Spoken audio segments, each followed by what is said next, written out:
book here.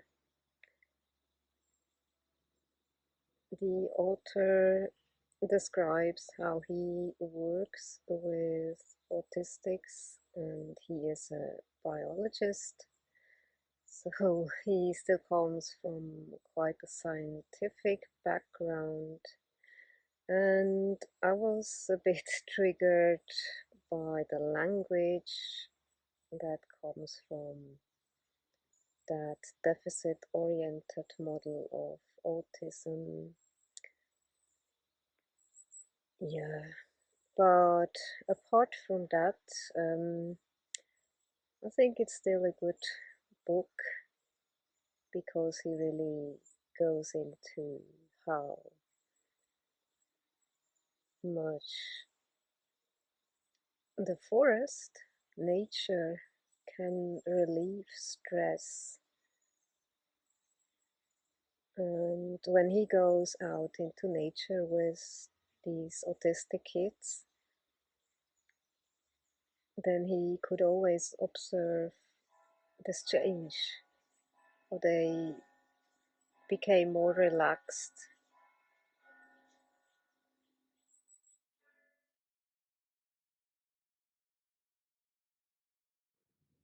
didn't want to leave. They could stay for hours in the forest, surrounded by nature sounds.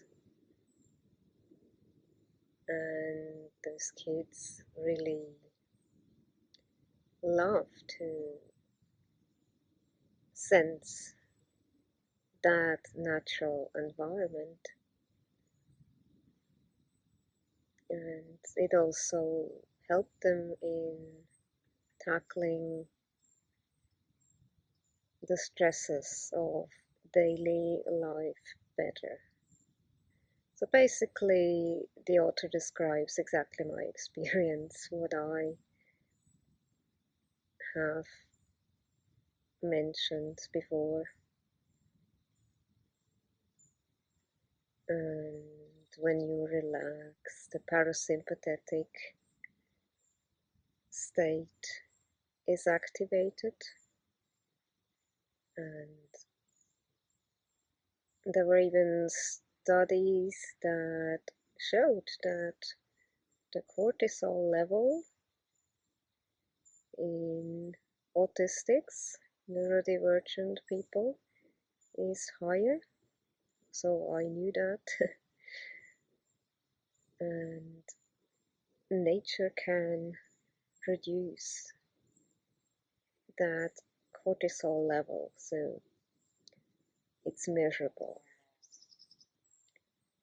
And in Japan, it's known as Shinrin Yoku, the forest bathing, and they use that as therapy form.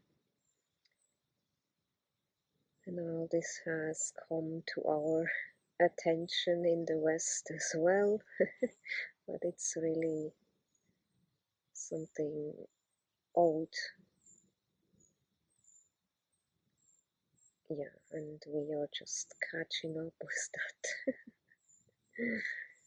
But I sure know why I go into the forest, just for that reason.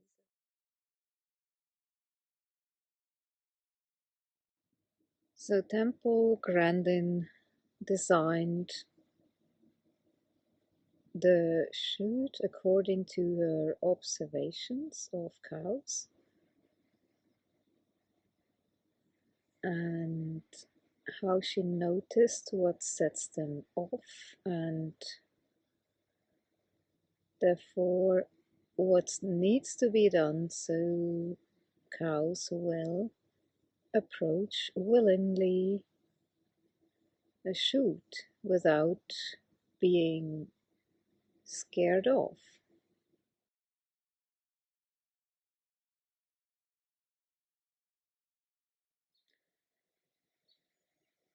Peter Levine observed animals in the wild, and then his somatic experiencing trauma therapy is based on these observations.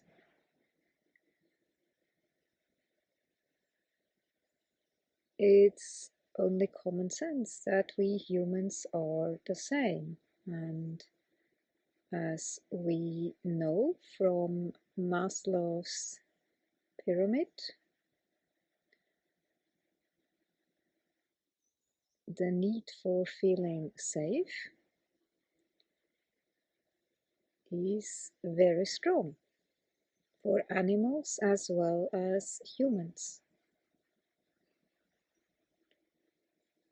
However,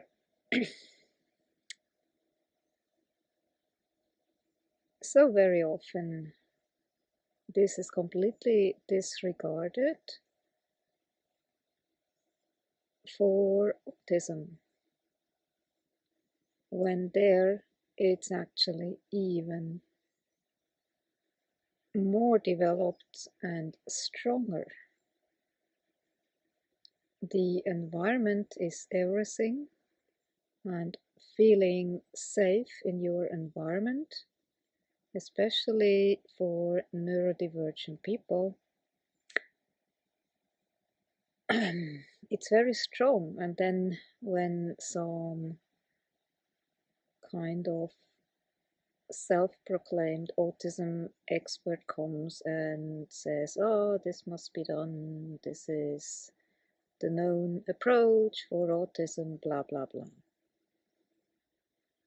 this gets thrown out of the window completely, which then can lead to traumatization.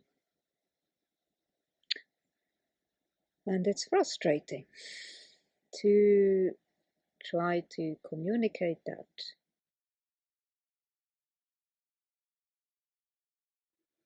Because in the current approach for autism, there is that misconception of having to motivate or train an autistic individual to be able to function in society or whatever.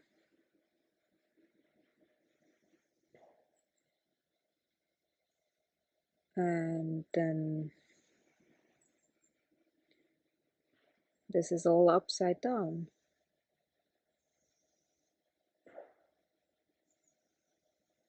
Because when a nervous system feels stressed or threatened, then the stress hormones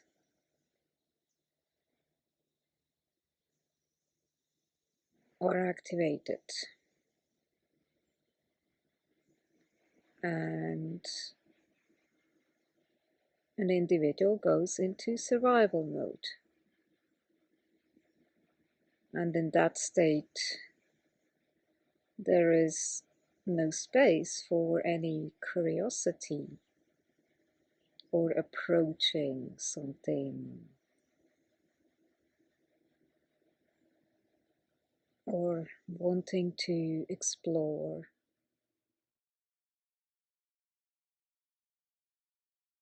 If a nervous system feels threatened, usually avoiding the danger is just common sense. So it's upside down to see it as not being motivated when all that needs to be done is reducing the stress so the nervous system can calm down, relax, and then automatically curiosity will spring forth.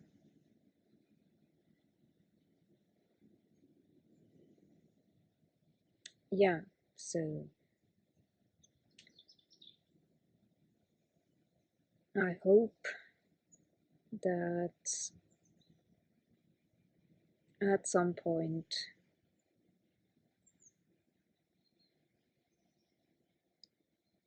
this common sense knowledge will be more integrated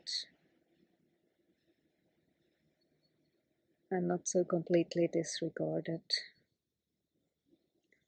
by so-called self-proclaimed autism experts.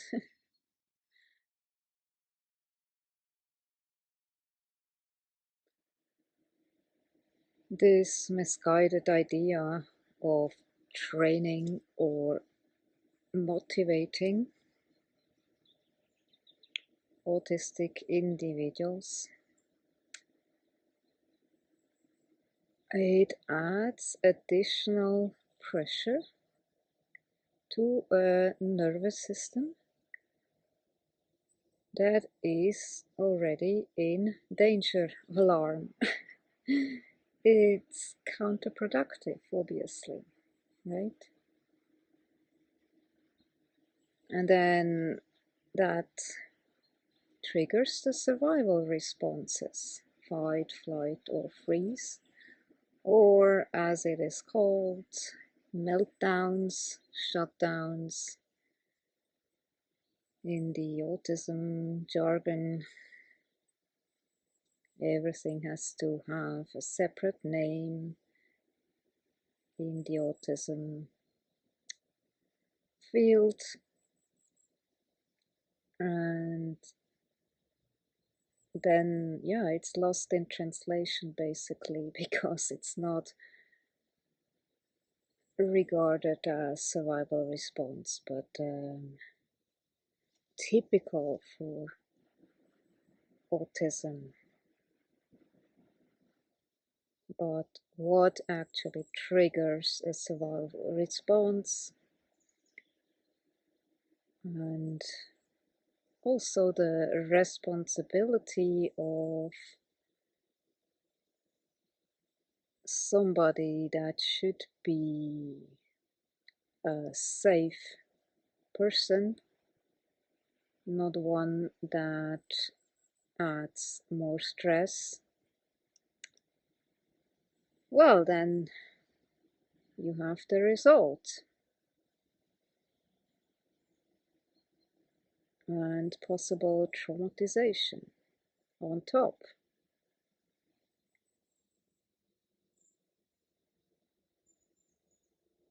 So we need to get out of these models, the compartmentalization, and see the whole picture. Why do I go out into nature? Because there is no pressure. One can just be and enjoy, relax,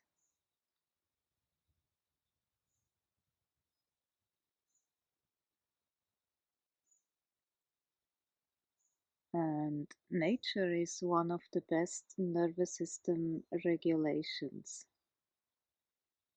that I know of.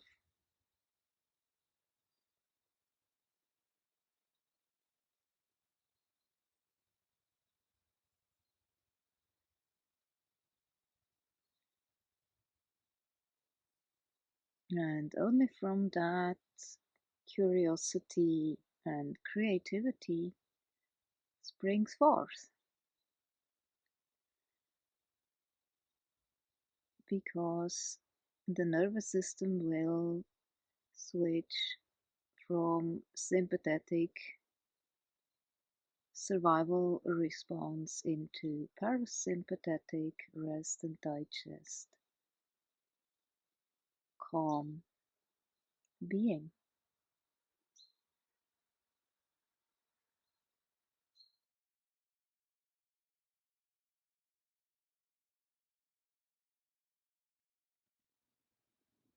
So As I said, it's a bit puzzling for me that the author of this book, a biologist, on one hand knows about that. He even mentions the studies that were done on forest bathing and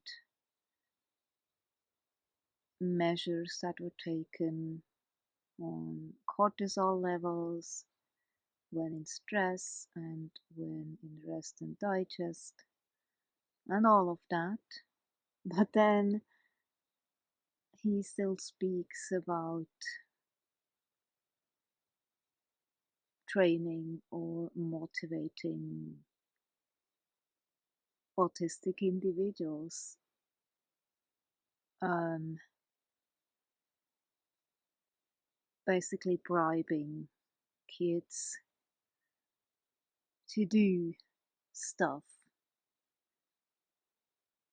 that